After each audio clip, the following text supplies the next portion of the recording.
What's up guys, it's Ed from TechSource and welcome to the final episode of the LG Ultrawide Competition, sponsored by LG, where the winner will receive a brand new gaming or productivity ultrawide monitor. In case you guys missed my review, I'll drop a link to it down below, but with that said, welcome to Setup Wars episode 106.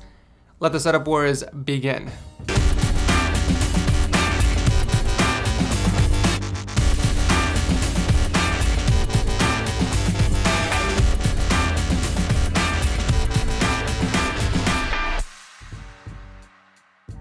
Starting off the show is a very interesting setup from Ivan. It's got a Razer theme, but what's cool about it is that he wrapped his desk in carbon fiber.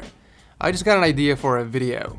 So on the desk, he's got the 27-inch Samsung curved monitor and some Razer peripherals, the DeathStalker keyboard and Naga mouse. For audio, we got a pair of M-Audio BX5 speakers and a Rode NT USB microphone, and of course you got the Razer Kraken Pro gaming headset. Even his PC case is the Razer version. It's got the i5 4460 and an EVGA GTX 970. Most of the cable management is under control with the Signum rack and a massive power strip. However, a few Velcro straps will definitely fix up the cables on the right side. I would recommend a hanger for those headphones and some speaker stands so that the bass doesn't rattle the desk. Maybe even a boom arm for the microphone, but all in all, this is a very nice Razer themed setup. Thank you Ivan for entering and good luck.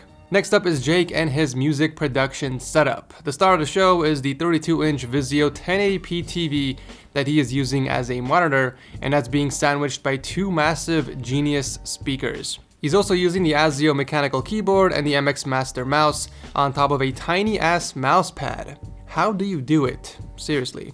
My boy Jake is using the pencil drawer that I featured in a bunch of my videos. Major props installing this under your desk. Looks like you're keeping your Kindle, a few knives and watches in here. Very nice. This is a music production setup, so he's got stuff like an AudioBox Interface on the top of the speakers. We got a Line 6 guitar amp on the floor and an Audio-Technica AT2020 microphone off to the side. Cable management isn't that bad. I mean, he did hook up the power strips on the bottom of the desk, but the cables are still visible. A simple fix to this would be a cable sleeve, and there's a variety of options you can choose from. I'll drop a link down below if anyone is interested. And finally, we got the PC that's inside the S340 case. It's rocking a 6700K and an Asus GTX 1060. Honestly, if it weren't for that orange paint on the walls, this would have been a cool white and black setup. Regardless, thank you Jake for entering and good luck. Speaking of white and black, here's another one with some red accents. Josh is using the 27-inch HP monitor, Red Dragon RGB keyboard with a SteelSeries rival mouse. This is actually a budget setup because he's using the standard Dell A250 speakers and the Logitech G230 gaming headset. Speaking of budget, the PC has a 6100 and an MSI RX 480. I love that even though it's a budget build, he still stayed consistent with the setup's theme. No complaints at the cable management or the whole setup for that matter. It's a simple budget setup that Josh managed to keep very clean, and once again a huge props on staying consistent with the color scheme. Thank you and good luck. At number 4, we got a pretty tiny black and red setup from Joshua. Look how smaller the monitor is compared to the PC. He definitely needs a monitor upgrade. So on the glass home desk from IKEA, he's got the Cooler Master Pro RGB keyboard and the Mionix Caster mouse, and this actually is interesting. The keyboard and mouse wire are routed towards the right side and under his PC. I feel like that was the best option considering he can't drill any holes in that glass desk. Under the desk, we can see his Sennheiser HD202 headphones and a dog tent. House. Box. I don't know, I'm just gonna call it a dog home. Cable management is pretty decent. We got some cable clips holding up the wires, and there's also a power strip under the desk, which is actually hard to see from the front. Some other things he has on the desk is the fake IKEA plant, which pretty much everybody has at this point, an iPhone 6 with D-brand skins, and a Lego model of Falling Water. For those of you that don't know, Falling Water is a very popular home designed by America's most famous architect. The more you know. Anyways, it's a very clean and simple setup. Thank you Joshua for entering and good luck.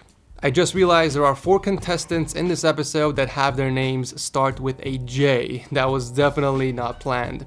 But anyways, last but not least, we got Jewel and a pretty simple setup featuring a 24-inch Samsung monitor, CM Storm Quickfire TK keyboard, and not one, but 2 mice, the Logitech G300 and the Funk R2. I don't see these that often, but when I do, I question the reasoning behind it. I mean, surely there has to be a mouse out there that meets both of your needs. For audio, he's got a pair of Logitech Z333 speakers and the SteelSeries Siberia V2 gaming headset. I can appreciate the attempt at cable management. I mean, there's a tube that's covering the wires from the keyboard and mouse, and a few more under the desk. The Signum is holding up majority of the wires, but there's just too many wires spilling from everywhere. Also down here, we got the PC, which has a 6600K, 16 gigs of RAM, and the XFX HD 7850. You, sir, don't need to upgrade your monitor. You definitely need a new GPU though. This thing is ancient. I do like the custom monitor stand that you created and the USB hub that you hooked up under that. I think that looks awesome. But that tabletop really doesn't belong with this color scheme. I honestly would have gone with either white or black even. Regardless, it's a pretty decent setup. Thank you, Jewel, for entering, and good luck. So that is it for this episode of Setup Wars. As always, make sure you guys vote using the Nice app down below. Those are the only votes I am counting just for the Ultrawide competition, just to avoid cheating. Thank you guys so much for watching. I'll announce the winners, as always, on the weekend on my social media platforms. Thank you so much for watching. I will see you in the next one.